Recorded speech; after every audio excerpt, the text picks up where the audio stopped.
wars were conducted under the banner of free labor, the toilers were robbed.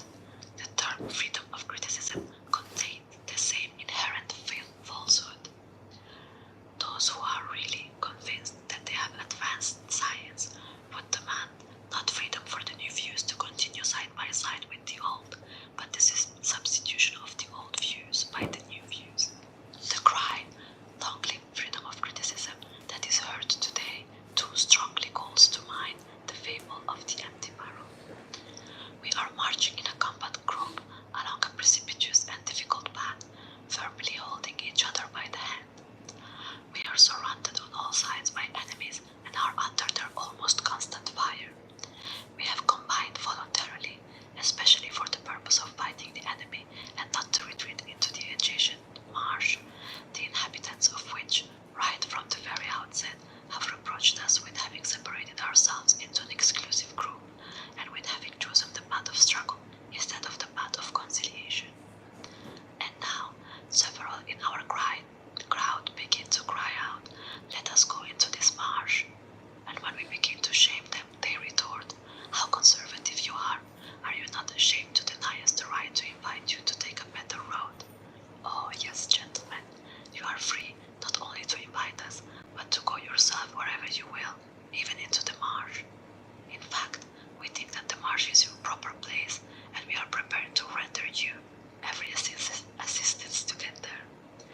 Only let go of our hands, don't clutch at us, and don't besmirch the grand word freedom, for we too are free to go where we please, free not only to fight against the marsh, but also those who are turning towards the marsh. Subchapter B, the new advocates of freedom of criticism. Now this slogan, freedom of criticism, is solemnly advanced in number 10 of Alishare Qerechok, the organ of the League of Russian Social Democrats abroad, not as a theoretical postulate, but as a political demand, as a reply to the question, is it possible to unite a social democratic organization operating abroad? In order that unity may be durable, there must be freedom of criticism. Page 36. From these statements, two very definite conclusions must be drawn. One, that Alishare Qerechok has taken the opportunist tendency in international social democracy under its wing, and two, that Alishare Qerechok, forgive me, I'm not pronouncing it right. Two, that Alishare Qerechok demands freedom for opportunism in Russian social democracy. We shall examine these conclusions. Alishare Qerechok is particularly displeased with Iskras and Sarya's inclination to predict a rupture between the mountain and the Giron in international social democracy. As a side note, a bold assertion. Krzyzewski, have you heard the fact long ago noted that it is precisely the extensive participation of the academic stratum in the socialist movement in recent years that has secured the rapid spread of Bernsteinism? And what is the most important? On what does our author base his opinion that even the most pronounced Bernsteinists stand on the basis of the class struggle for the political and economic emancipation of the proletariat? No one knows. This determined defense of the most pronounced Bernsteinists is not supported by any kind of argument whatsoever. Apparently, the author believes that if he repeats what the pronounced Bernsteinists say about themselves, his assertion requires no proof. But can anything more shallow be imagined than an opinion of a whole tendency that is based on nothing more than what the representative of that tendency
Subservience turns out to be merely an attempt to obscure a very unpleasant fact with angry invectives.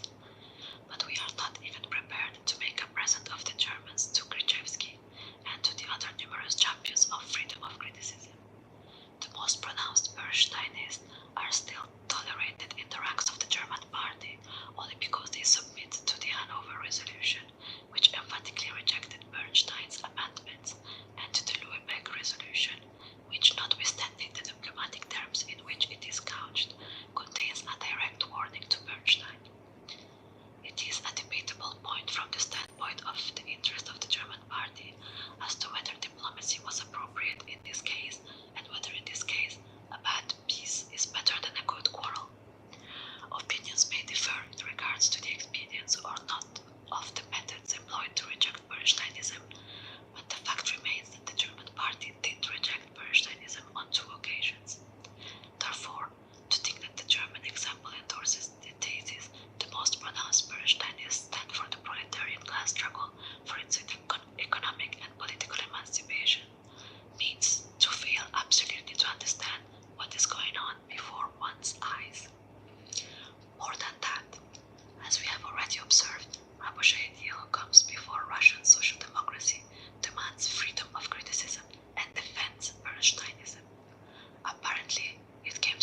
Bernsteinism. If it was not, then the reference to Lubeck is utterly absurd. But it is not true to say that it restricts freedom of criticism. In passing their Hanover resolution, the Germans point by point rejected precisely the amendments proposed by Bernstein, while in their Lubeck resolution they cautioned Bernstein personally and named him in the resolution. Our free imitators, however, do not make a single reference to a single manifestation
much the modern labor movement has grown in strength will understand what a reserve of theoretical forces and political as well as revolutionary experience is required to fulfill this task. The third reason is that the national task of Russian social democracy are such as have never confronted any other socialist party in the world. Further on, we shall deal with the political and organizational duties which the task of emancipating the whole people from the yoke of autocracy imposes upon us. At the moment, we wish merely to state that the role of vanguard can be fulfilled only by a party that is guided by an advanced theory. To understand what this means concretely, let the reader call to mind the predecessor of Russian social democracy like Herzen, Helsinki, Chernyshevsky, and the brilliant band of revolutionists of the 70s. Let him ponder over the world significance which Russian literature is now acquiring. Let him, oh, but that is enough. We shall quote what Engels said in 1874 concerning the significance of the theory in the social democratic movement. Engels recognizes not two forms of the great circle social democracy is conducting political and economic, as is the fashion among us, but three, adding to the first two also the theoretical struggle. His recommendations to the German labor movement, which has now become practically and politically strong, are so instructive from the point of view of present-day controversies that we hope the reader will forgive us for quoting a long passage from his introduction to the peasant war in Germany, which long ago became a literary rarity. The German workers have two important advantages compared with the rest of Europe. First, they belong to the most theoretical people of Europe. Second, they have retained that sense of theory which the so-called educated people of Germany have totally lost. Without German philosophy, particularly that of Hegel, German scientific socialism, the only scientific socialism existent, would never have come into existence. Without a sense for theory, scientific socialism would have never become blood and tissue of the workers.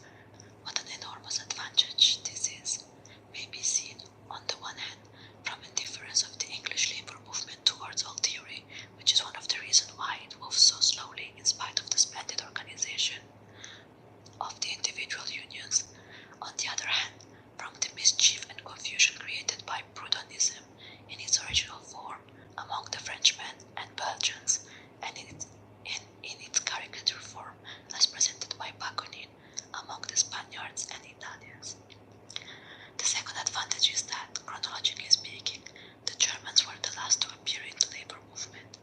In the same manner as German theoretical socialism will never forget that it rests on the shoulders of Saint-Simon, Fourier, and Owen, the three who, in spite of their fantastic notions and utopianism, belong to the most significant heads of all time, and whose genius anticipated the correctness of which can now be proved in a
immediate tasks that confront the proletariat of any other country. The fulfillment of this task, the destruction of the most powerful bulwark, not only of European, but also, it might now be said, of Asiatic reaction, places the Russian proletariat in the vanguard of the international revolutionary proletariat.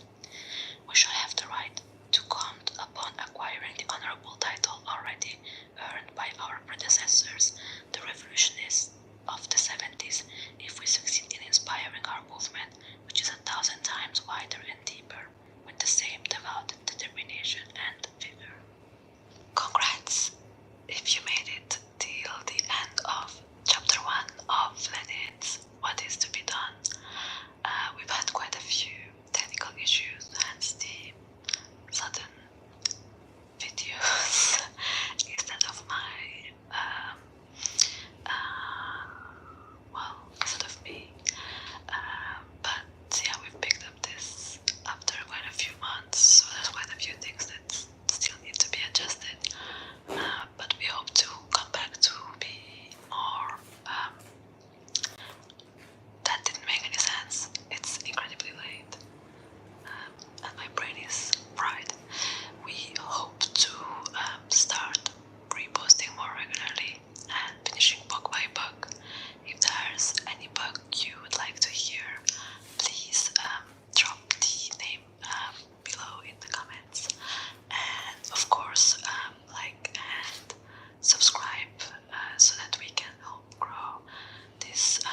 After such a struggle, extending over many years, was it possible to convert the working population of Berlin from a bulwark of the Progressive Party into one of the finest strongholds of social democracy? This fight is not finished even now, as those who study the history of the German movement from Prokopovich and its philosophy from Struve believe. Even now the German working class is, so to speak, broken up into a number of ideologies. A section of the workers is organized in Catholic and monarchist labor unions. Another section is organized in the Erstdonker unions, founded by the bourgeois worshipper of English trade unionism, while a third section is organized in social democratic trade unions. The latter is immeasurably more numerous than the rest, but social democracy was able to achieve this superiority and will be able to maintain it only by unswervingly fighting against all other ideologies. But why, the reader will ask, does this spontaneous movement, the movement along the line of least resistance, lead to the domination of bourgeois ideology? For the simple reason that bourgeois ideology is far older in origin than social democratic ideology, because it is more fully developed and because it possesses immeasurably more opportunities for becoming widespread. And the younger the socialist movement is in any given country, the more vigorously must it fight against all attempts to entrench non-socialist ideology, and the more strongly must it warn the workers against those bad counsellors who shout against the exaggeration of the conscious element, etc. The authors of the economic letter, in unison with Rabuhai and Yellow, declaim against the intolerance that is characteristic of it the infancy of the movement. To this we reply, yes, our movement is indeed in its infancy, and in order that it may grow up the quicker, it must become infected with intolerance against all those who retard its growth by subservience to spontaneity. Nothing is so ridiculous and harmful as pretending that we are old hands who have long ago experienced all the decisive episodes of the struggle. Thirdly, the first number of Rabuhai shows that the term economism, which of course we do not propose to abandon because it has more or less established itself, does not adequately convey the real character of the new tendencies. Rabuhai does not altogether repudiate the political struggle. The Benefit Society Constitution, published in Rabuhai number 1, contains a reference to fighting against the government. Rabuhai believes, however, that politics always obediently follow economics, and Rabuhai gives a variation of this thesis when, in its program, it asserts that in Russia, more than in any other country, the economic struggle is inseparable from the political struggle. If by politics is meant social democratic politics, then the postulates advanced by Rabuhai and Rabuhai are wrong. The economic struggle of the workers is very often connected with, although not inseparable from, bourgeois politics, clerical politics, etc., as we have already seen. If by politics is meant trade unionist politics, i.e., the common striving of all workers to secure from the government measures for the alleviation of their distress, measures characteristic of their position, but which do not altogether change that position, i.e., which do not remove the subservience of labor to capital, then Rabuhai postulate is correct. That striving, indeed, is common to the British trade unionists who are hostile to socialism, to the Catholic workers, to the Subservience workers, etc. There are politics and politics. We see therefore that Rabuhai does not so much deny the political struggle as how, to its spontaneity, to its lack of purpose. While recognizing the political struggle, it would be more correct to say the political desire and demands of the workers, which arises spontaneously from the labor movement itself, it absolutely refuses independently to work out a specifically social democratic policy corresponding to the general task of socialism and to contemporary condition in Russia. Further on, we shall show that Rabuhai commits the same error. Subchapter C. The Self-Emancipation Group and Rabuhai Dialog. We have dealt at such length with the little known and now almost forgotten leading article in the first number of Rabuhai because it was the first and most striking expression of that general stream of thought which afterwards found the light of day in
which young comrade Axelrod referred to in his well-known pamphlet, in which he uttered a warning against the economists. In the controversy that flared up with Axelrod and Birkenhoff over this falsehood, Rabo Hayatiano was compelled to admit that, by expressing ignorance, he desired to defend all the younger social democrats abroad from this unjust accusation. Axelrod accused the economists of having a restricted outlook. As a matter of fact, this accusation was absolutely just, and Rabo Hayatiano knows perfectly well that, among others, it applied to VY, a number of its editorial staff. We shall observe in passing that in this controversy Axelrod was absolutely right, and Rabo Hayatiano was absolutely wrong in their respective interpretation of my pamphlet, The Tasks of Russian Social Democrats. That pamphlet was written in 1897, before the appearance of Rabo Hayamisl, when I thought, and rightly thought, that the original tendency of the St. Petersburg legal struggle, which I described above, was the predominant one. At all the events, that tendency was the predominant one until the middle of 1898. Consequently, in its attempt to refute the existence and danger of economism, Rabo Hayatiano had no right whatever to refer to a pamphlet which expressed views that were squeezed out by economist views in St. Petersburg in 1898. But Rabo Hayatiano not only defended the economists, it itself constantly fell into fundamental economists' errors. The cause of this error is to be found in the ambiguity of the interpretation given to the following thesis in Rabo Hayatiano's program. We consider that the most important phenomena of Russian life, the only that will mostly determine the tasks and the character of the literary activity of the League, is the mass labor movement that has arisen in recent years. That the mass movement is a most important phenomenon is a fact about which there can be no dispute. But the crux of the question is, what is the meaning of the phrase, the labor movement will determine the tasks? It may be interpreted in one of two ways.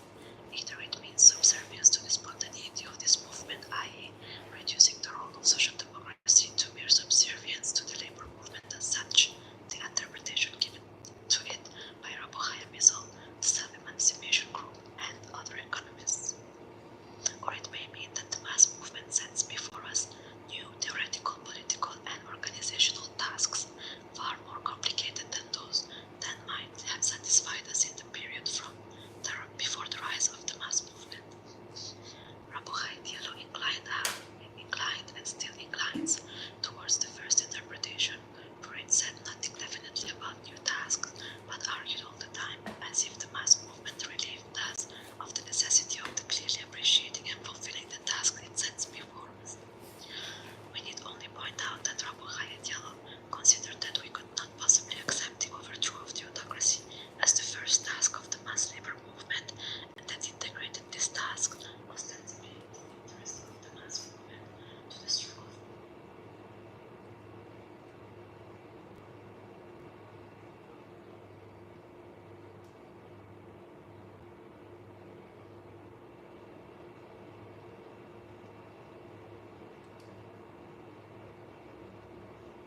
We shall be committing the error of opportunism. Marx and Engels were only two individuals. And yet in those early days, they already declared that capitalism would be overthrown throughout the world. But in dealing with concrete problems and particular enemies, we shall be committing the error of adventurism unless we take them seriously. In war, battles can only be fought one by one, and the enemy forces can only be destroyed one by one. Factories can only be built one by one. The peasants can only plow the land plot by plot. The same is even true of eating a meal. Strategically, we take the eating of a meal lightly. We know we can finish it. But actually, we eat it mouthful by mouthful. It is impossible to swallow an entire banquet in one gulp. This is known as a piecemeal solution. In military parlance, it is called wiping out the enemy forces one by one.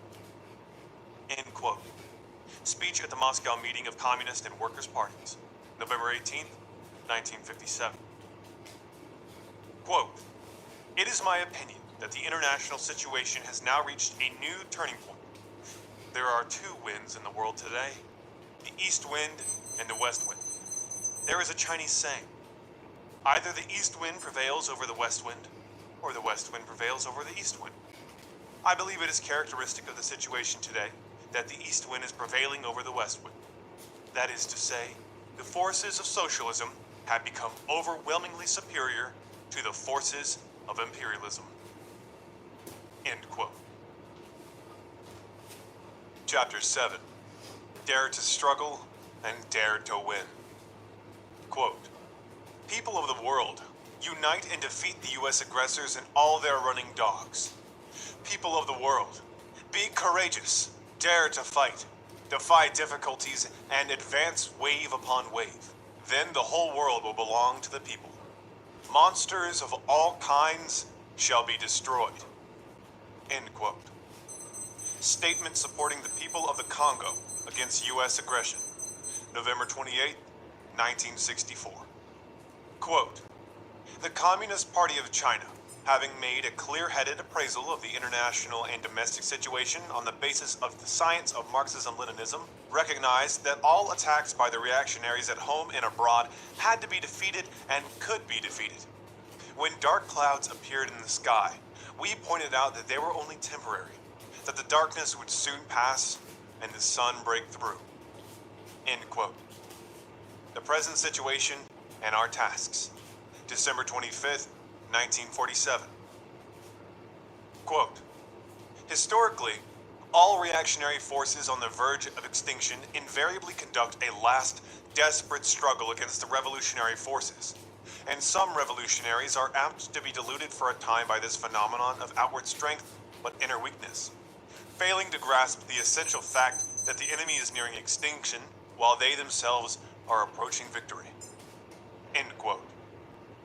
The turning point in World War II, October 12, 1942. Quote, if they, the Kuomintang, fight, we will wipe them out completely. This is the way things are. If they attack and we wipe them out, they will have that satisfaction. Wipe out some satisfaction. Wipe out more satisfaction. Wipe out the whole lot, complete satisfaction. China's problems are complicated, and our brains must also be a little complicated. If they start fighting, we fight back. Fight to win peace. End quote. On the Chungking negotiations, October 17th, 1945. Quote, if anyone attacks us, and if the conditions are favorable for battle, we will certainly act in self-defense to wipe him out resolutely, thoroughly, wholly, and completely. We do not strike rashly, but when we do strike, we must win. We must never be cowed by the bluster of reactionaries. End quote. On peace negotiations with the Kuomintang, circular of the Central Committee of the Communist Party of China, August 16th, 1945. Quote, as far as our own desire is concerned, we don't want to fight even for a single day. But if circumstances force us to fight, we can fight to the finish. End quote. Talk with the American correspondent Anna Louise Strong, August 1946.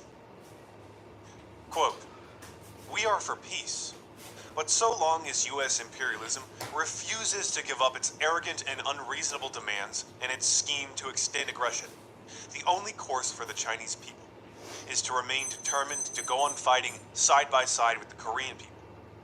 Not that we are warlike. We are willing to stop the war at once and leave the remaining questions for later settlement. But U.S. imperialism is not willing to do so. All right then, let the fighting go on. However many years U.S. imperialism wants to fight, we are ready to fight right up to the moment when it is willing to stop. Right up to the moment of complete victory for the Chinese and Korean peoples. End quote. Speech at the 4th session of the First National Committee of the Chinese People's Political Consultative Conference, February 7th, 1953. Quote, we should rid our ranks of all impotent thinking. All views that overestimate the strength of the enemy and underestimate the strength of the people are wrong. End quote. The present situation and our tasks, December 25th, 1947. Quote, the oppressed peoples and nations must not pin their hopes for liberation on the sensibleness of imperialism and its lackeys. They will only triumph by strengthening their unity and persevering in their struggle. End quote. Statement opposing aggression against southern Vietnam and slaughter of its people by the U.S. Ngo Dinh Clique. August 29, 1963. Quote, no matter when this countrywide civil war breaks out, we must be well prepared. If it comes early, say tomorrow morning, we should be prepared. That is point one. In the present international and domestic situation, it is possible that for a time the Civil War may be kept restricted in scale and localized. That is point two. Chapter 8. People's War. Quote, the Revolutionary War is a war of the masses. It can be waged only by mobilizing the masses and relying on them. End quote. Be concerned with the well-being of the masses. Pay attention to methods of work. January 27th, 1934. Quote, what is a true bastion of iron? It is the masses. The millions upon millions of people who genuinely and sincerely support the revolution. That is the real iron bastion which it is impossible, and absolutely impossible, for any force on earth to smash. The counter-revolution cannot smash us. On the contrary, we shall smash it. Rallying millions upon millions of people round the revolutionary government and expanding our revolutionary war, we shall wipe out all counter-revolution and take over the whole of China. The richest source of power to wage war lies in the masses of the people. It is mainly because of the unorganized state of the Chinese masses that Japan dares to bully us. When this defect is remedied, then the Japanese aggressor, like a mad bull crashing into a ring of flames, will be surrounded by hundreds of millions of our people standing upright. The mere sound of their voices will strike terror into him, and he will be burned to death. End quote. On protracted war, May 1938. Quote, the imperialists are bullying us in such a way that we will have to deal with them seriously. Not only must we have a powerful regular army, we must also organize contingents of the people's militia on a big scale. This will make it difficult for the imperialists to move a single inch in our country in the event of invasion. End quote. Interview with a Xinhua news agency correspondent. September 29, 1958. Quote, considering the Revolutionary War as a whole, the operations of the People's Guerrillas and those of the main forces of the Red Army complement each other like a man's right arm and left arm. And if we had only the main forces of the Red Army without the People's Guerrillas, we would be like a warrior with only one arm. In concrete terms, and especially with regard to military operations, when we talk of the people in the base area as a factor, we mean that we have an armed people. That is the main reason why the enemy is afraid to approach our base area. End quote. Problems of strategy in China's Revolutionary War, December 1936.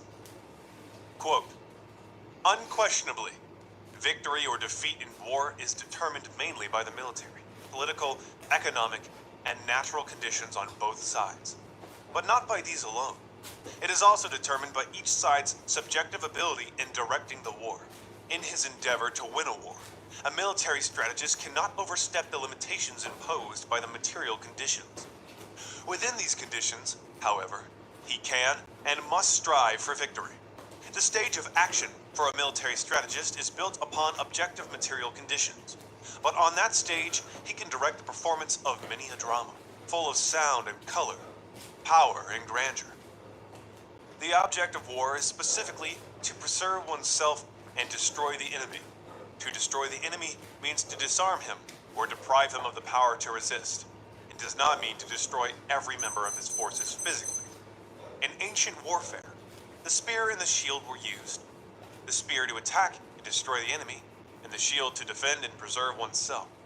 To the present day, all weapons are still an extension of the spear and the shield. The bomber, the machine gun, the long-range gun and poison gas are developments of the spear, while the air-raid shelter, the steel helmet, the concrete fortification, and the gas mask are developments of the shield.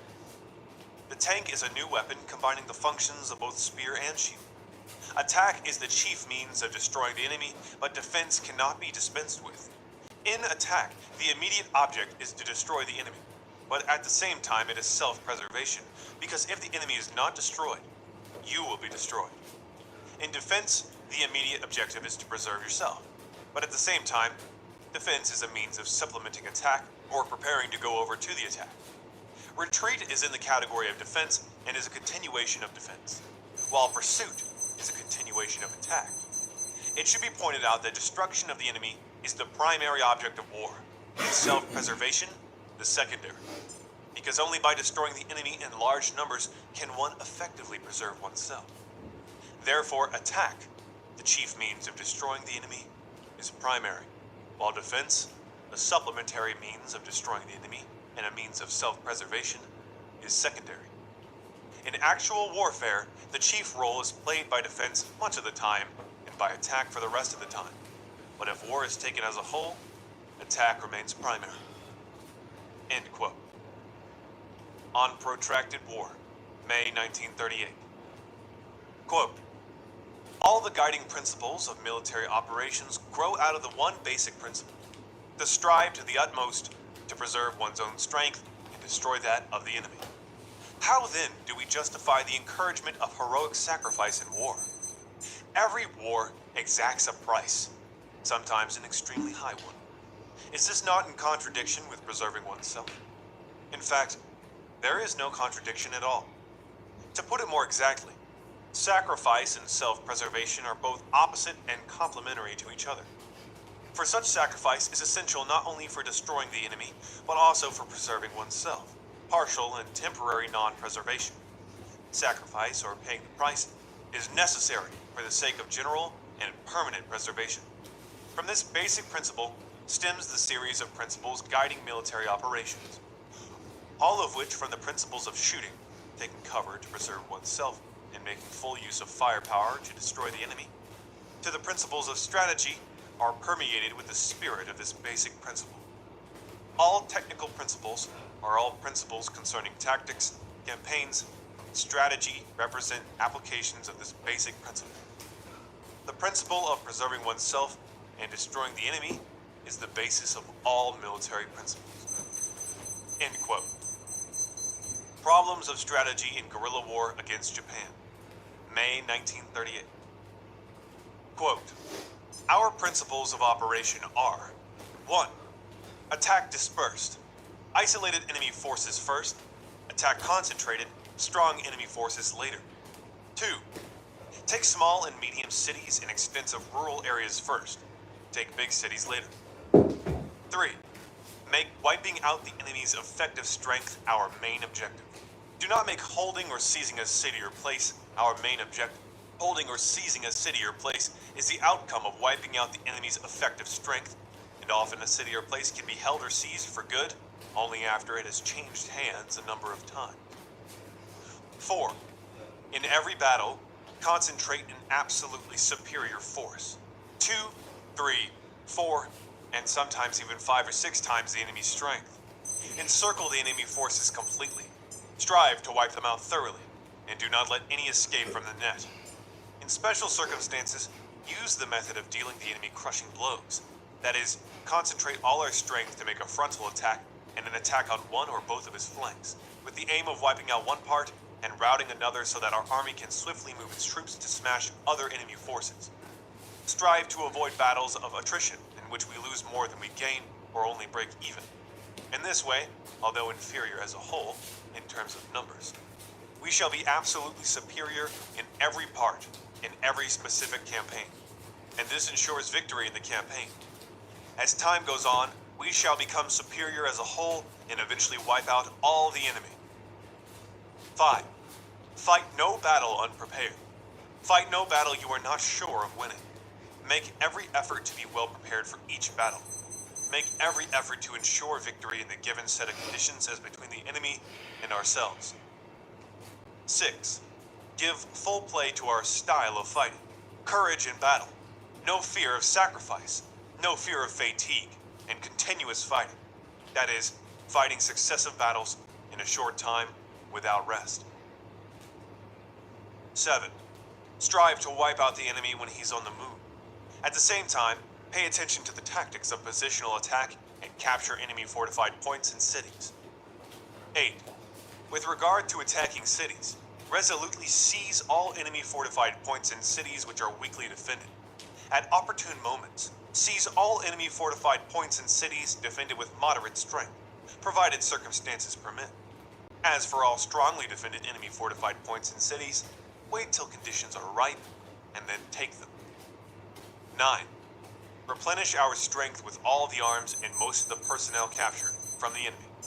Our army's main sources of manpower and material are at the front. 10. Make good use of the intervals between campaigns to rest, train, and consolidate our troops. Periods of rest, training, and consolidation should not in general be very long, and the enemy should so far as possible be permitted no breathing space. These are the main methods of the People's Liberation Army as employed in defeating Chiang Kai-shek.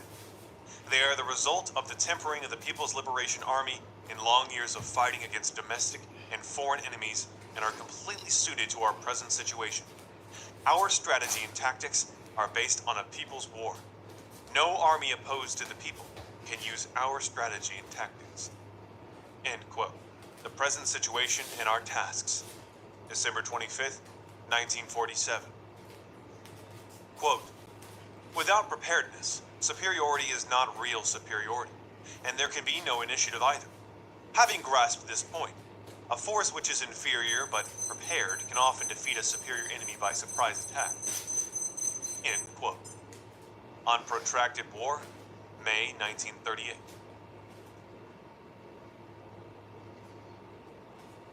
Chapter 9. People's Army. Quote, without a people's army, the people have nothing. End quote. On Coalition Government, April 24th, 1945. Quote, this army is powerful because all its members have a conscious discipline. They have come together and they fight not for the private interests of a few individuals or a narrow clique, but for the interests of the broad masses and of the whole nation. The sole purpose of this army is to stand firmly with the Chinese people and to serve them wholeheartedly. The Chinese Red Army is an armed body for carrying out the political tasks of the revolution. Especially at present, the Red Army should certainly not confine itself to fighting. Besides fighting to destroy the enemy's military strength, it should shoulder such important tasks as doing propaganda among the masses, organizing the masses, arming them, helping them to establish revolutionary political power, and setting up party organizations. The Red Army fights not merely for the sake of fighting, but in order to conduct propaganda among the masses, organize them, arm them, and help them to establish revolutionary political power. Without these objectives, fighting loses its meaning, and the Red Army loses the reason for its existence. End quote. On correcting mistaken ideas in the party, December 1929. Quote, the People's Liberation Army is always a fighting force. Even after countrywide victory, our army will remain a fighting force during the historical period in which classes have not been abolished in our country and the imperialist system still exists in the world. On this point, there should be no misunderstanding or wavering. End quote. Report to the second plenary session of the 7th Central Committee of the Communist Party of China, March 5th, 1949. Quote, we have an army for fighting, as well as an army for labor. For fighting, we have the 8th Route and new 4th Armies. But even they do a dual job, warfare and production. With these two kinds of armies, and with a fighting army skilled in these two tasks and in mass work, we can overcome our difficulties and defeat Japanese imperialism. End quote. Get organized, November 29th, 1943. Quote, our national defense will be consolidated and no imperialist will be allowed to invade our territory again. Our people's armed forces must be maintained and developed with the brave and steeled People's Liberation Army as their foundation. We will have not only a powerful army, but also a powerful air force and a powerful navy. End quote. Opening address at the first plenary session of the Chinese People's Political Consultative Conference, September 21st, 1949. Quote, Our principle is that the party commands the gun, and the gun must never be allowed to command the party. End quote. Problems of War and Strategy, November 6th, 1938. Quote, all our officers and fighters must always bear in mind that we are the Great People's Liberation Army. We are the troops led by the Great Communist Party of China. Provided we constantly observe the directives of the party, we are sure to win. End quote.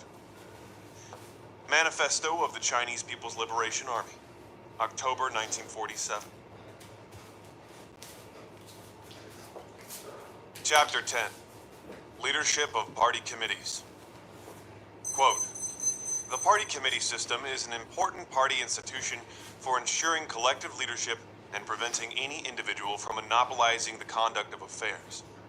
It has recently been found that in some, of course not all, leading bodies, it is the habitual practice for one individual to monopolize the conduct of affairs and decide important problems.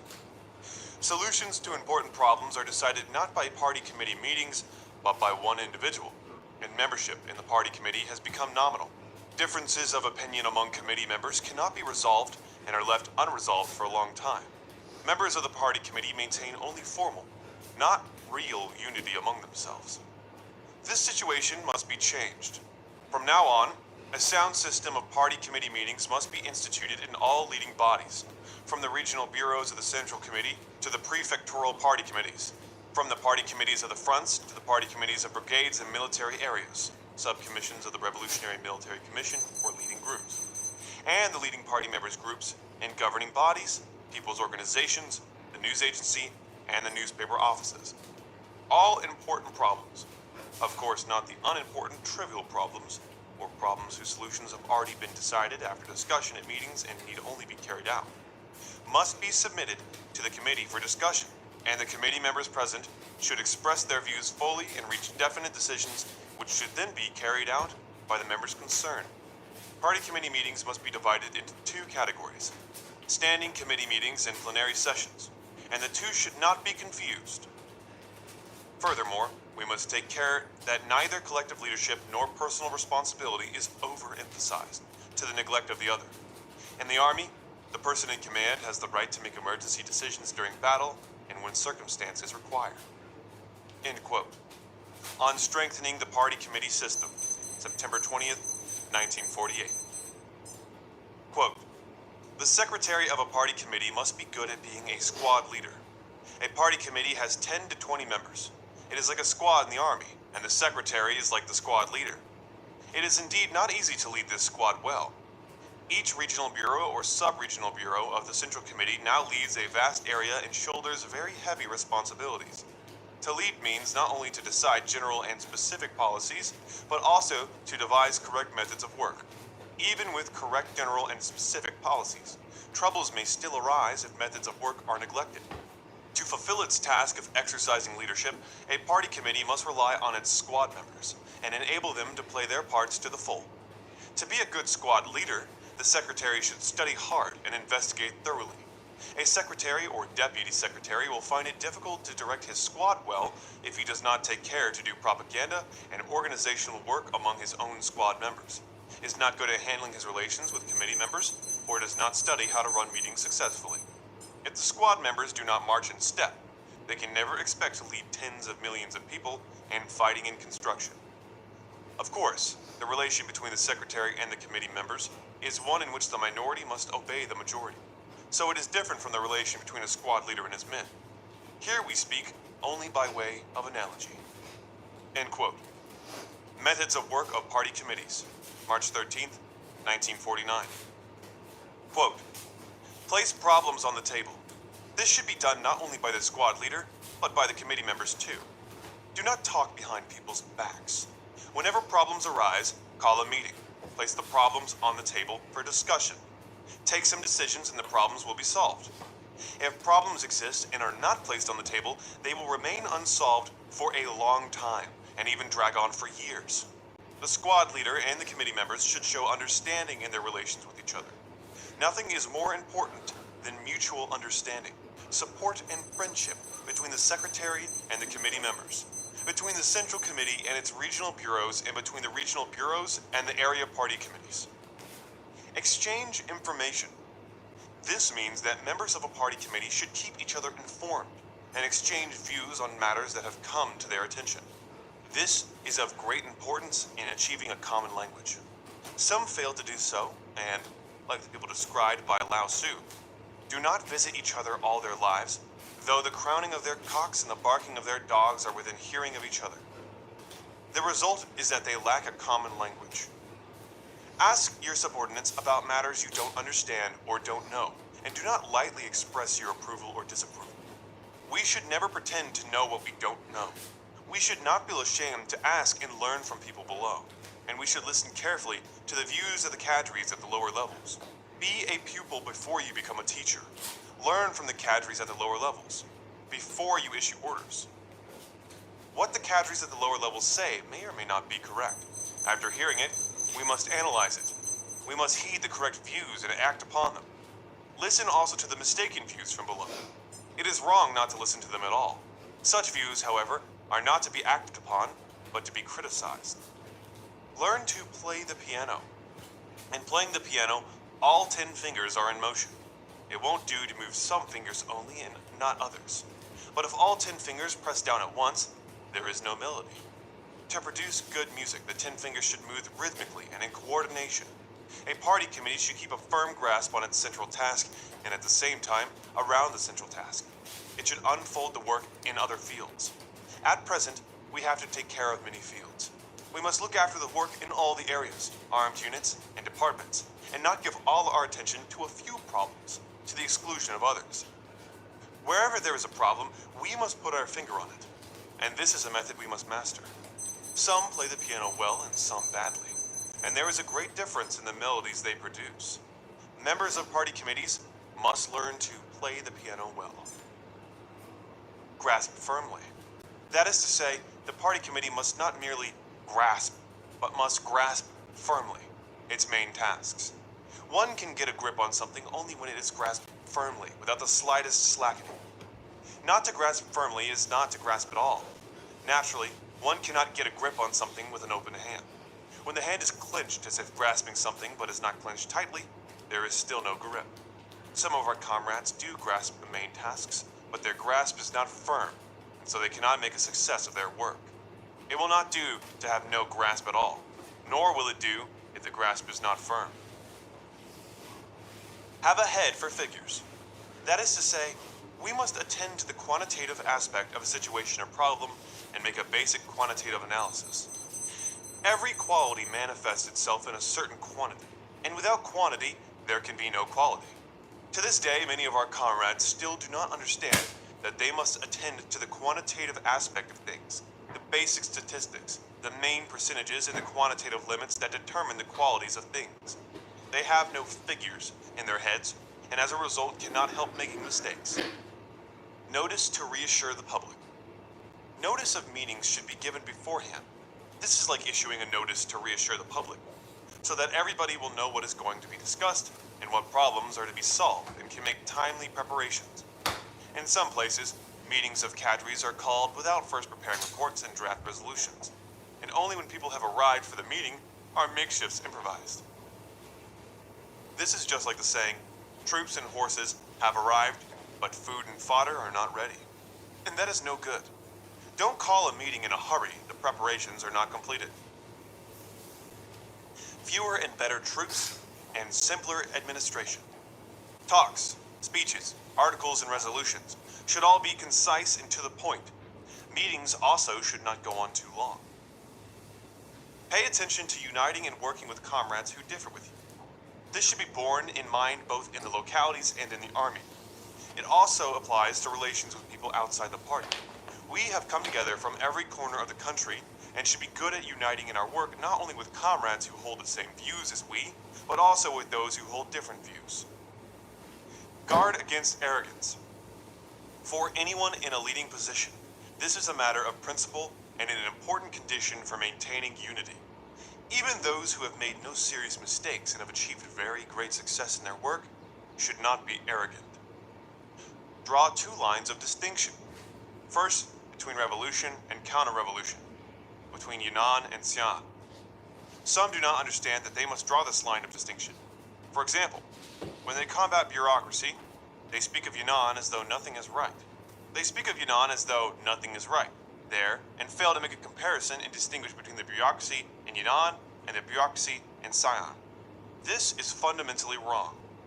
Secondly, within the revolutionary ranks, it is necessary to make a clear distinction between right and wrong, between achievements and shortcomings, and to make clear which of the two is primary and which secondary. For instance, do the achievements amount to 30% or to 70% of the whole? It will not do either to understate or to overstate. We must have a fundamental evaluation of a person's work and establish whether his achievements amount to 30% and his mistakes to 70%, or vice versa. If his achievements amount to 70% of the whole, then his work should, in the main, be approved. It would be entirely wrong to describe work in which the achievements are primary as work in which the mistakes are primary. In our approach to problems, we must not forget to draw these two lines of distinction, between revolution and counter-revolution, and between achievements and shortcomings.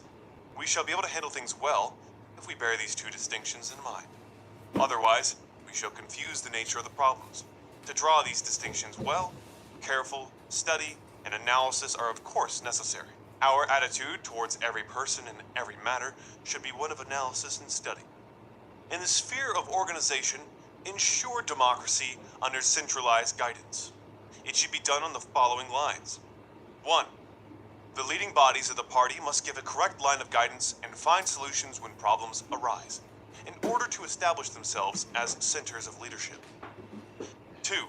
The higher bodies must be familiar with the situation in the lower bodies, and with the life of the masses, so as to have an objective basis for correct guidance. 3. No party organization at any level should make casual decisions in solving problems. Once a decision is reached, it must be firmly carried out. 4. All decisions of any importance made by the party's higher bodies must be promptly transmitted to the lower bodies and the party rank and file. 5. The lower bodies of the party and the party rank and file must discuss the higher bodies' directives in detail in order to understand their meaning thoroughly and decide on the methods of carrying them out. End quote. On correcting mistaken ideas in the party.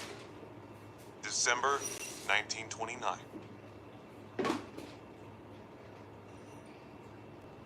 Chapter 11. The Mass Line. Quote, the people and the people alone are the motive force in the making of world history. End quote. On Coalition Government. April 24th, 1945. Quote, the masses are the real heroes, while we ourselves are often childish and ignorant, and without this understanding, it is impossible to acquire even the most rudimentary knowledge.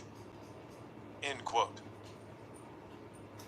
Preface and postscript to Rural Surveys, March and April 1941.